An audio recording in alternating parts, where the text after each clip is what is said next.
held my daughter for the first time when she was 3 years old, not as a toddler taking her first steps, not on her first day of preschool, but as a stranger because the baby I had been raising, the child I had loved with every fiber of my being, wasn't mine. And somewhere across town, another woman was living my life with my actual daughter. This is the story of how one nurse's mistake destroyed 2 families, and how we pieced together the unimaginable truth. My name is Sarah Mitchell, and this is the day my world shattered. It was March 15, 2019. Spring was just beginning to bloom in Portland, Oregon, and I was about to bloom into motherhood. After 9 months of anticipation, countless doctor visits, and a nursery painted the softest shade of lavender, I was finally going to meet my daughter. Labor started at 2 a.m. By the time we reached St. Mary's Hospital, contractions were coming fast and hard. My husband, David, held my hand through every wave of pain, whispering encouragement that I could barely hear over my own breathing. At 8:47 a.m. after 6 grueling hours, I heard it, that first cry. The most beautiful sound I'd ever heard in my life. "It's a girl," the doctor announced, and my heart exploded with a love I didn't know existed. They placed her on my chest for what felt like only seconds. She was perfect. Tiny fingers, a button nose, and a head full of dark hair that stuck up in every direction. I counted her toes, all 10 were there. Her eyes were squeezed shut, her face red and scrunched from the effort of being born. "Hello, Emma," I whispered, the name David and I had chosen months ago. "We've been waiting for you." The next 48 hours were a blur of exhaustion and euphoria. St. Mary's had a policy where babies stayed in the nursery at night so mothers could rest. I was reluctant. I wanted Emma with me every second, but the nurses insisted. "You need your sleep, honey," Nurse Patricia told me that first evening. She was older, maybe in her late 50s, with kind eyes and a warm smile. "We'll bring her to you every few hours for feeding. You'll need your strength." I relented. I was so tired I could barely keep my eyes open. That first night, they brought me a baby at midnight and again at 3 a.m. Each time I fed her in the dim light of my hospital room, studying her face, memorizing every detail. She was so tiny, so dependent on me. The weight of motherhood settled on my shoulders, heavy but welcome. I noticed she seemed fussier than she had been right after birth, but I chalked it up to adjustment. Weren't all newborns unpredictable? I was a first-time mother. What did I know? David slept in the chair beside my bed, jolting awake every time a nurse entered. We were both running on adrenaline and love. On the second day, the pediatrician came for Emma's final checkup before discharge. Everything looked good. Healthy lungs, strong heartbeat, good reflexes. We were cleared to go home. As we packed up our things, I noticed the hospital bracelet on Emma's tiny ankle. "Baby girl Mitchell," it read, along with a string of numbers. I smiled at the officiality of it all. My daughter had a hospital bracelet. She was real. This was really happening. We took the obligatory photos, me in a wheelchair holding Emma, David beside us with the world's biggest grin, the hospital entrance in the background. Then we carefully buckled Emma into her car seat, double-checking every strap, and drove home at 15 miles under the speed limit. Our new life had begun. Looking back now, there were signs. Small things that I dismissed or rationalized away. But in the moment, when you're a new parent drowning in diapers and sleep deprivation, you don't question. You just survive. Emma's hair started falling out around week 2, which I knew was normal. But when it grew back, it was lighter, much lighter. Where she'd had dark brown hair at birth, she now had soft blonde wisps. "Baby's hair changes," my mother assured me over FaceTime. "You were born with black hair, and it turned blonde by your first birthday." I accepted this explanation. After all, my mother would know. Then there were her eyes. At birth they'd seemed dark, almost black like David's. But as weeks turned into months, they lightened to a bright blue-green. Again I'd read that baby's eyes change. David has dark brown eyes, but his mother has blue. Genetics are complicated, right? The pediatrician never raised any concerns. Emma hit all her milestones on time. She was healthy of colicky. The sleepless nights were endless. There were times I walked her around the house at 3 a.m., bouncing and shushing, wondering if I was cut out for this. But I loved her fiercely. She was my daughter. The fact that she didn't look much like me, with my dark hair and olive skin, didn't matter. She had David's smile, I told myself, and my grandfather's chin. You could find similarities if you looked hard enough. Everything changed on a Tuesday afternoon in June, 3 months after Emma was born. I was at Target, desperately needing diapers and coffee, the 2 essentials of new motherhood. Emma was fussing in her stroller, and I was doing that thing where you rock the stroller back and forth with one hand while reaching for items with the other, hoping your baby doesn't escalate from fussing to full meltdown. That's when I saw her. Another woman roughly my age pushing a stroller. And in that stroller was a baby who looked exactly like me. I don't mean sort of like me. I mean it was like looking at my own baby photos. The same dark hair, the same olive complexion, the same shape of eyes that my mother always said were distinctly Mitchell eyes, my maiden name. Time seemed to slow down. I stood frozen in the diaper aisle, staring at this baby who was a stranger but somehow familiar in a way that made my chest tighten. The woman noticed me staring. "Sorry," I stammered, feeling heat rush to my face. "Your daughter is beautiful." "How old?" 3 months, she said with a tired smile. "Born March 15th at St. Mary's." "You." My blood ran cold. "March 15th, I whispered. "St. Mary's." We stared at each other. I saw my own dawning horror reflected in her eyes. "What time?" she asked, her voice barely audible. 8:47 a.m. 8:52 a.m., she breathed. 5 minutes apart. Same hospital. Same day. And our babies looked like each other's mothers. The woman's face had gone pale. She gripped her stroller handle so tightly her knuckles turned white. "I'm Lisa," she said. "Lisa Chun. Sarah Mitchell." We stood there in Target, surrounded by shoppers grabbing paper towels and laundry detergent, as our entire worlds tilted on their axis. "This is crazy," Lisa said, but her voice lacked conviction. "Babies don't. This doesn't happen. Not with all the protocols hospitals have." "Right?" I agreed, but my heart was pounding. "It's impossible." But we both knew. In that terrible stomach-dropping moment we both knew. Lisa looked at the baby I was pushing, blonde-haired, blue-eyed Emma. "When she was born," Lisa said carefully, "what color hair did she have?" "Dark brown," I answered. "It fell out and came back blonde." Lisa's eyes filled with tears. "Mia was born with light hair. It fell out and came back dark." We were both crying now, right there in Target, not caring who saw. "We need to." Lisa started. "DNA test," I finished. The next week was the longest of my life. David and I contacted a DNA testing company that same evening. Lisa and her husband, James, did the same. We didn't involve lawyers yet. We couldn't face making this real, making it official. Not until we knew for sure. But in my heart I already knew. I looked at Emma that night as I gave her a bottle, and a horrible guilt washed over me. Was I betraying her by doing this test? Was I a terrible mother for even questioning whether she was mine? But then I thought about that other baby, Lisa's baby, who might be mine, and the guilt multiplied. If that baby was my biological daughter, wasn't I betraying her too by not finding out? David was in shock. He kept saying, "This can't be real. Things like this don't happen anymore. Not with modern hospitals." But they do. I'd started researching, and while rare, hospital baby switches still occur. Usually they're caught quickly within days or weeks. But sometimes, in the worst cases, they're not discovered for years. Some families never learn the truth at all. I couldn't eat. Couldn't sleep. Every time I looked at Emma I was studying her face, searching for signs of what? Whether she was mine. Whether I should love her less. The thought made me sick. Because I did love her. God help me, I loved her so much it hurt. She was the baby who'd kicked my ribs for months. The baby I'd labored to bring into this world. The baby who'd kept me up every night for 3 months. Mine. Except maybe she wasn't. The DNA results came back on a Friday. David and I sat on our couch, my laptop open in front of us. My hand hovered over the trackpad, unable to click the link to view the results. "Whatever it says," David told me, his voice thick. "We'll handle it together." I clicked. The world ended. Emma, the baby I'd been raising, feeding, changing, singing to sleep every night, was not my biological daughter. I don't remember the next few hours clearly. I remember David calling Lisa and hearing the same devastation in her voice. Their test confirmed what ours did. Mia was not biologically theirs.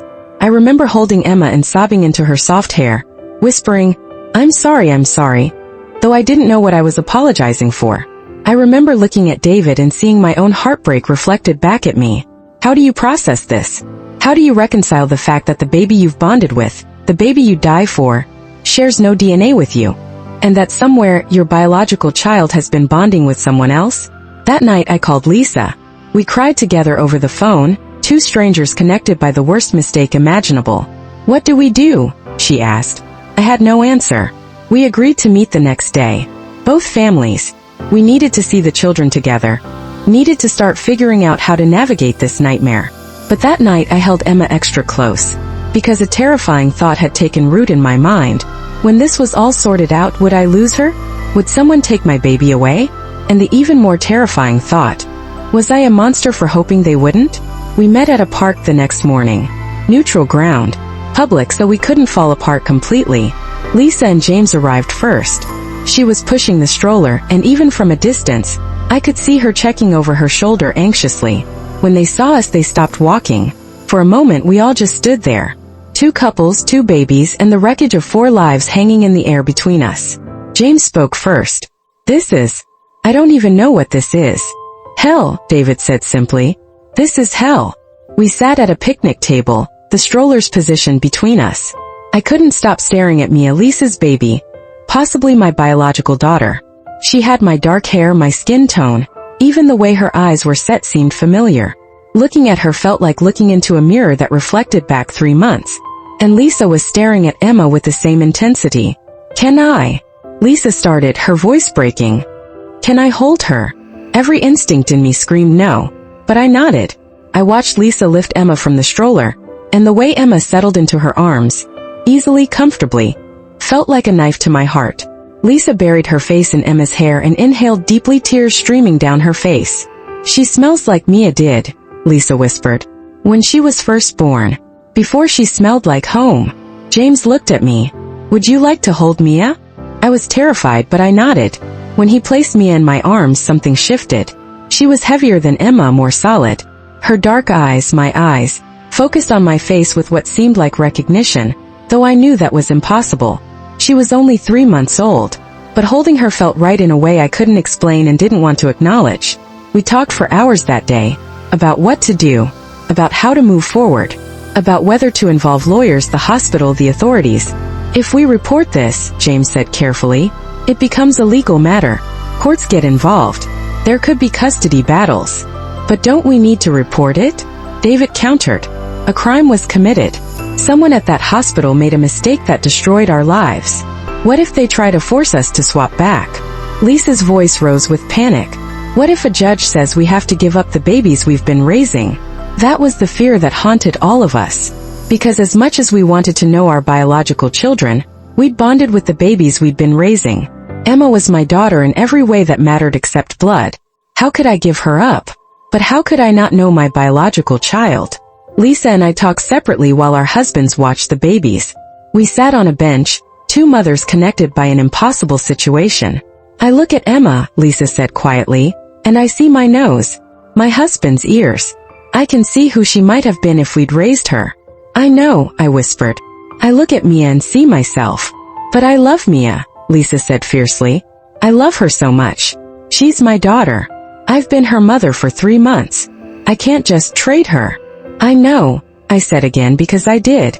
I felt exactly the same way about Emma. We came to a decision that day, one that felt simultaneously right and impossible. We wouldn't swap the babies back. They were too young to understand, but not too young to be traumatized by losing the only parents they'd known. Instead, we would co-parent. We'd be in each other's lives. Let the girls grow up knowing both families. Eventually, when they were old enough, we'd tell them the truth. It wasn't perfect. It was messy and complicated and would require constant communication and compromise. But it was the only solution that didn't require us to choose between the children we'd raised and the children we'd birthed. We would report the hospital, hold them accountable. But we would protect these babies, all of us together. As we left the park that day, Lisa and I hugged. We were no longer strangers. We were connected forever, bound together by our daughters and by a mistake that couldn't be undone. When we reported the switch to St. Mary's Hospital, they were horrified and immediately defensive. This is impossible, the hospital administrator told us in a meeting a week later. We have protocols, multiple identification checks, matching wristbands. This doesn't happen here. But it did, David said coldly. We have DNA tests that prove it. The hospital launched an investigation. It took weeks, but eventually they pieced together what happened that day in March. Nurse Patricia, the kind woman who'd assured me I needed rest, had been nearing the end of a double shift when our babies were born, just 5 minutes apart. She'd taken both babies to the nursery for their baths and assessments. According to security footage and statements from other staff, Patricia had placed both babies in nearby bassinets. At some point, exhausted and overworked, she'd gotten the name cards confused when returning them after baths. Emma, the biological daughter of Lisa and James, had been put in my baby's bassinet, and Mia, my biological daughter, had been put in theirs. The wristbands, which should have prevented this, had been removed during the baths and not immediately replaced. By the time they were put back on, Patricia had already mixed up which baby was which. For the next 48 hours, every feeding, every diaper change, every mother-baby bonding session was with the wrong child. And because we were first-time parents, because newborns change so quickly, because we were exhausted and overwhelmed, none of us noticed. The hospital called it a perfect storm of unfortunate circumstances. We called it negligence. Nurse Patricia was terminated. The hospital revised their protocols, and we were left to pick up the pieces of our shattered lives. We hired lawyers, not to sue each other, but to hold the hospital accountable and to establish legal documentation of our co-parenting arrangement. The hospital's insurance company wanted to settle quickly and quietly. They offered us money, substantial money, if we'd sign NDAs and keep the matter private. We refused the NDAs. This needed to be known. Other parents needed to be vigilant. The settlement we finally reached included financial compensation, but more importantly, it included systemic changes at St. Mary's and a commitment to train staff at other hospitals about what happened to us. We also established a legal framework for our co-parenting arrangement. It was unprecedented, 2 families, sharing parental rights to 2 children. Our lawyers had to essentially create the documents from scratch. Emma would legally remain Emma Mitchell, raised primarily by me and David. But Lisa and James would have visitation rights and be recognized as her biological parents. Mia would legally remain Mia Chun, raised primarily by Lisa and James. But David and I would have visitation rights and be recognized as her biological parents. It was complicated. It would require constant communication, flexibility, and compromise. But we were committed to making it work. For the girls, the first year was the hardest. We saw each other weekly, sometimes more. We celebrated first holidays together, first milestones together. It was strange and often painful. I watched Lisa hold Emma with a confidence that came from biology, and I felt like an outsider in my own daughter life. But then I'd see the way Emma lit up when she saw me, heard my voice, felt my arms around her, and I knew that love was stronger than DNA. The same was true with Mia. When I held her, I felt a connection that went beyond the months I'd carried her. But she'd reach for Lisa at the end of our visits, and I had to accept that Lisa was her mother in every way that mattered. We celebrated the girls' first birthday together.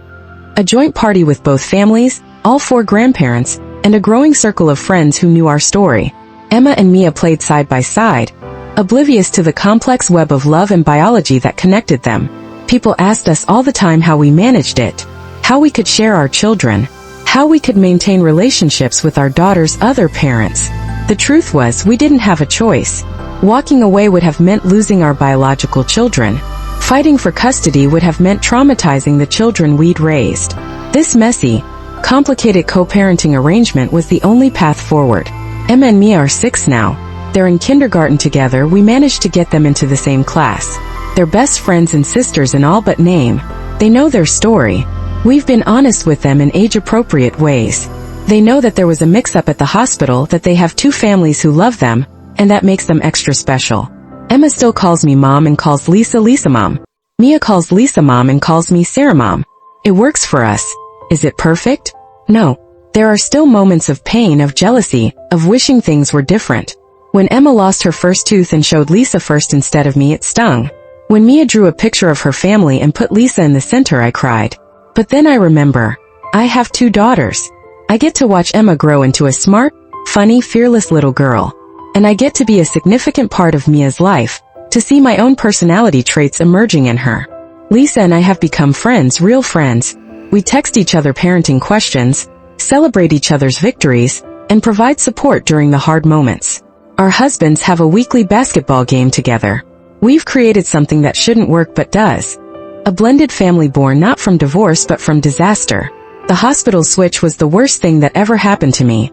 It robbed me of precious time with my biological daughter, and placed an impossible choice in front of me. But it also gave me something unexpected.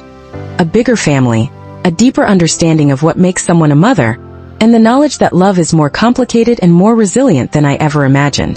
To any parent out there, please advocate for yourself in hospitals. Ask questions. Double-check wristbands. Trust your instincts. What happened to us was rare, but it was real. And if you're going through something similar, know this. There's no right way to navigate an impossible situation. There's only the way forward, one day at a time, with love as your compass. Emma and Mia are growing up knowing they're loved by twice as many people as most kids. In the end, maybe that's not such a terrible thing. My name is Sarah Mitchell. This was the story of when a nurse's mistake changed everything. Thank you for listening.